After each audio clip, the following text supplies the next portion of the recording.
Hi there, beer fans, it's a lager today. Now, I picked these up in Aldi, but they are available in Morrison's. It's a Japanese lager called Kirin Ichiban. Comes in at 4.6% ABV. Welcome to Andy's Beer Reviews, everybody. This is my first, as far as I'm aware, I think it's the first ever Japanese lager I have reviewed on here. I'm trying to think of another, and I can't actually think of one. Like I say, Aldi recently, I can't get it open. Aldi recently had a Japanese themed, it's actually still on, Japanese themed special event. And so these were on there. So I thought, oh, just put those in that bag there.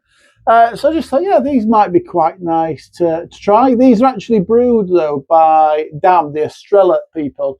They won the contract beginning of this year, actually, beginning 2025, to brew this and distribute this into the UK. So that's why they do it. It says on the front, I thought it was a cider at first, because at the front it says first press. Now, first press for these guys, when you brew beer or lager or anything like that, you basically put boiling water into all your grains, and that's what they're calling the first press. What brewers normally do to get as much sugar out of those grains is to keep recycling water through the grains. It's called sparging. Now, sparging isn't a bad thing. Sparging, like I say, just make sure you get as much yield out of those grains as possible. It gives you more fermentable sugars. More of those fermentable sugars turn into alcohol. That's the concept anyway. Yeah, so the downside is, according to this process, that sparging can also pull out, which you can do, it can pull out tannins and little bits of husk from the grain and stuff you don't actually want in your beers. And it can provide, doesn't always, but can provide harsher flavours from the grain. So these guys don't do it. They take the first press, and that's what they use to create their lagers. There, that be explained. Let's get into a glass and let's see what we've got, shall we?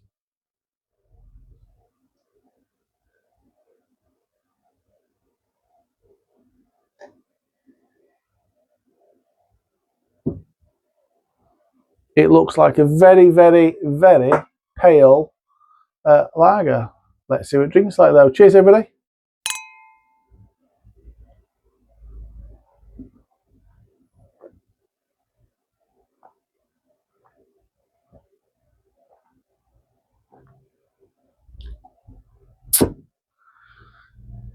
Okay, it's okay. Do you know what? It tastes like a lager. It's actually got quite a nice fresh bread character early on. There's a nice little bit of sweetness coming through.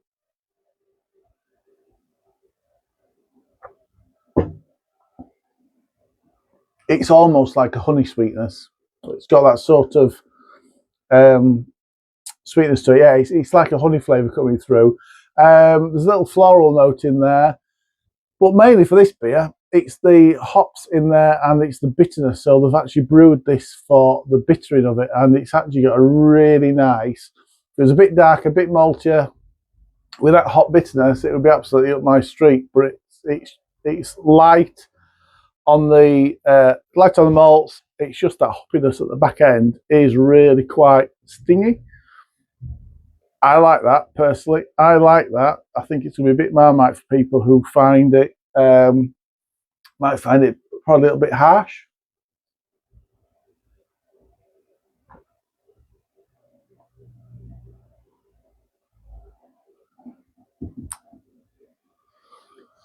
Other than that bitterness, I called it stinging. I've probably over-egged that a little bit. It's not got a big stinging nature to it.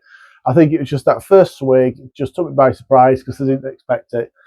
It's got a good bitterness, but it's not a stingy bitterness. It's starting to even out a little bit. It's a lager. It tastes to me a little bit like a relatively general, standard international lager. It's crisp, it's light, it's refreshing. There's There's the bitterness at the back end is quite drying, which I always quite like in beers, particularly lagers. It doesn't make you want to go in for another drink.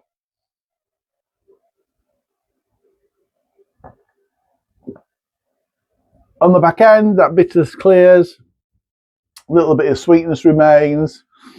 It's an easy drinking European lager that, if I'm being honest, doesn't actually try to be anything other than what it is, which is a straight down the middle, fairly average lager. That's kind of what it is.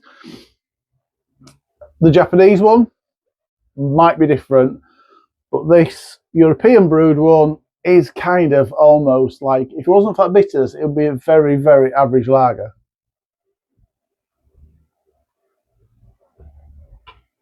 For me, though, that bitterness does raise it a little bit. I have to say, it raised it from being average to being a little bit above average. Score-wise for me, yeah, do you know what? It's all right. I'd score it 6.5 out of 10. 6.5 out of 10 from Managed Beer Reviews. Thanks for tuning in. Tuning in even. Really appreciate it. Like, comment, subscribe, all that stuff. It's good stuff. And join me next time for another pour. Until then, drink smart, stay sharp. Cheers.